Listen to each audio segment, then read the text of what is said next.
యేసుక్రీస్తునందు మీ అందరికీ శుభములు. చూడండి,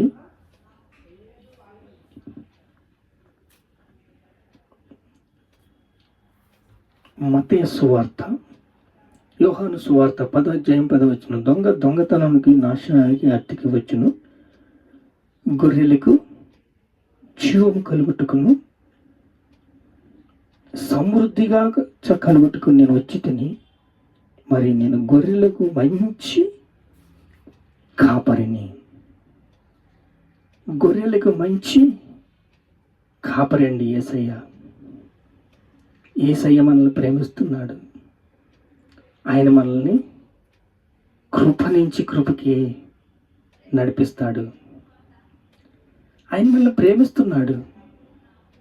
కృపామయుడు, రక్షణ వైపు నడిపిస్తున్నాడు. మనల్ని కోపం, ద్వేషం, అహం, అసూయ నుంచి అనే కొండల్ని ఏరుతో పెగిలింపబడి సముద్రంలో పడవేయబడిన కానీ వేసిన తర్వాత ఆయన మనలో ఉన్న కల్మషాన్ని కడిగేస్తున్నాడు.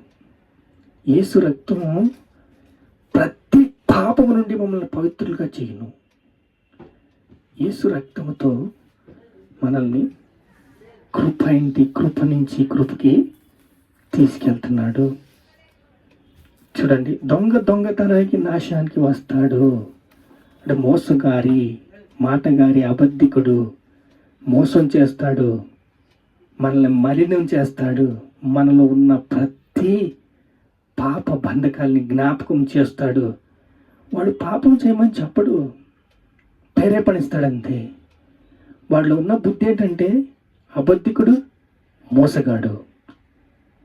అలా మోసగాడు మోసం చేస్తూ చేస్తూ చేస్తూ దొంగతనానికి, నాశనానికి వచ్చి హత్యకి తీసుకెళ్ళి నరకంలో పడేస్తాడు. నరకానికి ఈడ్చుకెళ్ళిపోతాడు. వాడి యొక్క స్వరూపము ఏమిటంటే పాములు, తేళ్ళు. పైనుంచి పడట నేను చూచి తిని అవి ఏమాత్రం మీకు అనిచ్చేయు. శత్రు బలం అంతటి మీద నేను మీకు అధికారం ఇచ్చాను. శత్రు బలం అంతటి మీద మనకు అధికారం ఇచ్చిన దేవాది దేవుడు మనకి తోడుగా ఉన్నాడు. భయపడొద్దు, రక్షణ పొందండి. రక్షణ మనకి అవసరం. ఆయన మంచి కాపరి, గొర్రెల గొప్ప మంచి కాపరి అయిన మనల్ని ప్రేమిస్తున్నాడు. మన కోసం ప్రాణం పెట్టాడు. నేడు రక్షణ మీ ఇంటికి, మీకును మీ ఇంటికి వచ్చి ఉన్నది. నేడే రక్షణ మీ ఇంటికి వచ్చి ఉన్నది. ఆయన రక్షణ ఇవ్వడానికి మనల్ని ప్రతి దినము తడివి చూస్తున్నాడు. మనలో మలినం ఉందా, పాపముందా, సరిగ్గా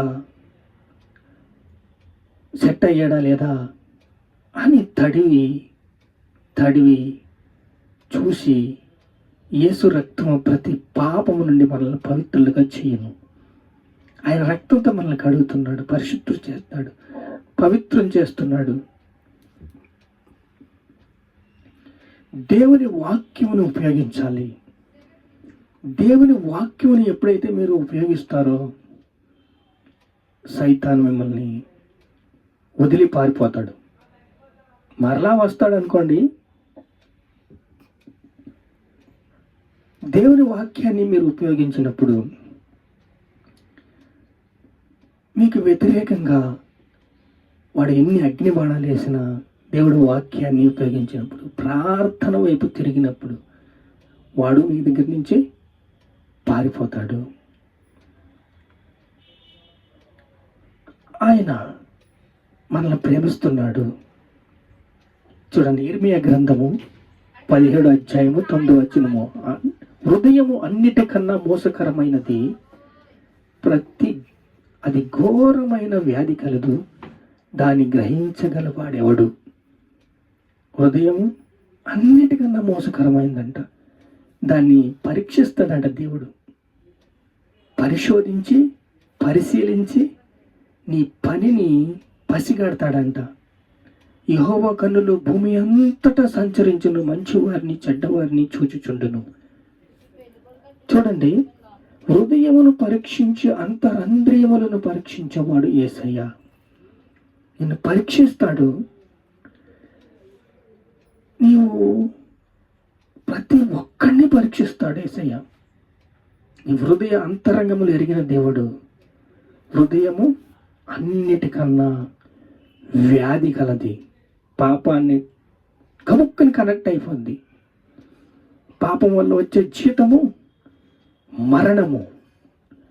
అయితే నేను మంచి గొర్రెల కాపరిని. గొర్రెల కాపరి సమృద్ధిగా గొర్రెలకు ఆహారం పెట్టడం నేను వచ్చాను. సమృద్ధిగా మీకు ఆహారం పెడతాను, సమృద్ధిగా మీకు ఆహారం ఇస్తాను అని దేవుడు మనల్ని ప్రేమిస్తున్నాడు. ప్రతి ప్రమాదం నుంచి దేవుడు మనల్ని కాపాడుతున్నాడు. మన హృదయాలు అంతరంద్రియాలు పరీక్షిస్తున్నాడు. మనకి విలువైంది ఇవ్వాలంటే తాను మనల్ని పరీక్షిస్తాడు. మనల్ని మన దగ్గర నుంచి విలువైంది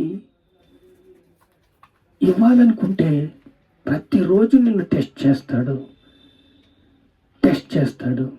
పరీక్ష. హృదయ అంతరంగములు పరీక్షించి ఎవరెవరు ఎలా ఉన్నారని దినము పరిశోధిస్తాడు. చూడండి, ఒక పొలంలో పురుగు కొట్టిన నువాక్రన్, డిమాక్రన్, గుళికీలు అన్నీ మనం వేస్తూ ఉంటామే. దేని తెగులుకి ఏంటి, ఏ రోగం, ఏమి ఇవ్వాలి, ఎంత డబ్బు పట్టుకోవాలి, ఎలా తీసుకోవాలి అని మనము తగిన జాగ్రత్తలు ఎలా చూసుకుంటామో ప్రతి జాగ్రత్తలోనూ అలా దేవుడు మన హృదయంలో యేసు రక్తము ప్రతి పాపము నుండి మనల్ని పవిత్రులుగా చేస్తుంది. దొంగతనానికి, నాశనానికి, హత్యకి వస్తాడు. మీ జేబులో డబ్బులన్నీ గుంజేస్తాడు. నాశనం చేయాలని చూస్తాడు. అబద్ధికుడు, మోసగాడు, తంత్రాలు. కానీ శత్రు బలం అంతటి మీద నీకు అధికారం ఇచ్చానని దేవుడు చెప్తున్నాడు. రక్షణ నేడు రక్షణ మీ ఇంటికి వచ్చి ఉన్నది. నేడే రక్షణ దినము. ఇదే అనుకూలమైన సమయము. రక్షణ పొందండి. అనుదినము దేవుడు మీ హృదయాలు పరీక్షిస్తున్నాడు. దేవుడు పరిశోధిస్తున్నాడు, పరిశీలిస్తున్నాడు. ఆనందంగా, సంతోషంగా, సమాధానంగా ఉన్నారు, కానీ నన్ను వెతకటం లేదేటి, నన్ను ఎందుకు వెతకటం లేదు అని పరీక్షిస్తున్నాడు. గొర్రెలకు జీవము కలుగునట్లుకు సమృద్ధిగా కలుగుటకు నేను వచ్చి తిని, నేను గొర్రెలకు మంచి కాపరిని. గొర్రెలకు మంచి కాపరి మనల్ని ఏం చేస్తాడు? ప్రేమించి రక్షణ ఇవ్వాలని ఆయన చూస్తున్నాడు. ఆయన మనల్ని ప్రేమిస్తున్నాడు. ఆయన కృపామయుడు. కృప సమృద్ధిగా ఇస్తాడు. కృప ఎంత ఇస్తాడంటే సమృద్ధిగా. అదే అంటున్నాడు, సమృద్ధి కలుగుటకు, గొర్రెలకు జీవము కలుగుటకు, సమృద్ధిగా కలుగుటకు నేను వచ్చి తిని, మరి నేను గొర్రెలకు మంచి కాపరిని. ప్రార్థన చేసుకున్నాం. మహాపరిశుద్ధుడా, మీకు స్తోత్రాలు, స్తోత్రాలు, స్తోత్రాలు. శత్రు బలం అంతటి మీద అధికారం ఇచ్చావు తండ్రి, మీకు స్తోత్రాలు. మాతో ఉన్నావు తండ్రి, మాలో ఉన్నావు తండ్రి, మాతో ఉన్నావు తండ్రి. పరిశుద్ధాత్మదేవ, దొంగతనానికి, నాశనానికి, హత్యకి వచ్చినప్పటికీ మీరు మమ్మల్ని రక్షించి, రక్షణ భాగ్యం ఇచ్చి, మా పాపాలు శుభ్రము చేసి, శుద్ధి చేసి మనల్ని తండ్రి రక్షణ వైపు నడిపిస్తారయ్యా. సమృద్ధిగా ఇవ్వడానికి మీరు మమ్మల్ని వచ్చారయ్యా. శరీరధారిగా వచ్చారయ్యా. మాకు పరిశుద్ధ గ్రంథం ఇచ్చారయ్యా. మాతో ఉన్నారయ్యా, మాలో ఉన్నారయ్యా. మీకే స్తోత్రం, స్తోత్రం, స్తోత్రం, స్తోత్రం, స్తోత్రం. యేసయ్యా నీకు స్తోత్రాలు, స్తోత్రాలు, స్తోత్రాలు. ఘనత, మహిమ, ప్రభావాలు నీకే చెల్లిస్తున్నాము తండ్రి. ఆమెన్.